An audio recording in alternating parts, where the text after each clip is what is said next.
Welcome back to my channel. Today is an automotive lesson. I do apologize the camera's off for those of you who don't know. Today is going to be a wheel example on a front driver's wheel of a vehicle. What the components are, most of them. This right here you see is the ball joint. See how it's the bolt right here? And on the top right there is the ball joint. Now the ABS sensor, speed wheel sensor plug in right here, but that's the reason this had to be changed on the car because it broke on this piece and it's all one piece. This whole assembly that hooks to your strut that your outer tie rod hooks on right here. Outer tie rod is right here. It hooks onto that.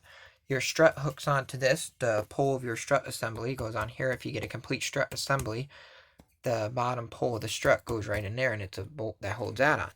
Now this bolt right here, there'll be 3 bolts. Some cars will have 3, some will have 4.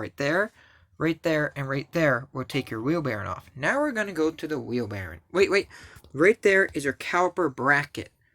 It will be located right there, and right there your caliper bracket will bolt on. This ain't the bracket itself, but your caliper bracket bolts on right here and right here. Now let's flip it around and look at another part of this. And once again, right there is for your outer tie rod. It hooks onto that right there. Now, we're on the front side. These things sticking out are called the studs for the lug nuts. You can get a wheel bearing without studs or with studs. Get it with studs because it's easier. Now, see that big hole in the center? That, my friend, your CV axle slides through, and the nut will be right here, your CV axle nut. And that's how you will get your CV axle out. You have to undo the nut right there. Now, the rotor slides onto the studs and will sit right there. See that groove right there? How it's a little lip? That's as thick as how the rotor is, so the rotor will sit on this. And that's my example for today. I keep this to show people who don't know how to work on cars. It's a great diagram. And you can actually, if you have an old caliper even, but I used to have one of these on a piece of wood. It was pretty cool how I had it set up as a diagram. But this is another one that I just got recently off a car that needed replaced. And see, the wheel bearing's bad on this. That's why I never took that off. But the caliper bracket and stuff was good, so I left that on the vehicle. And unfortunately, I don't have one to show you all. But I look forward to seeing you in the next cool video. Don't forget to hit the subscribe button to see more awesome content. I do songwriting, history lessons, automotive repair, too many things to list. I look forward to seeing you in the next cool video.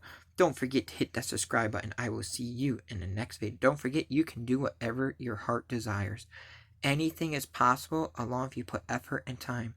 I have low vision. I got 95 in automotive school. I have low vision. I participated in Pop Warner football. When I was a kid, I played sports. I done many different amazing things. You know how the football have bells in it. It's a way to adapt to it, anything.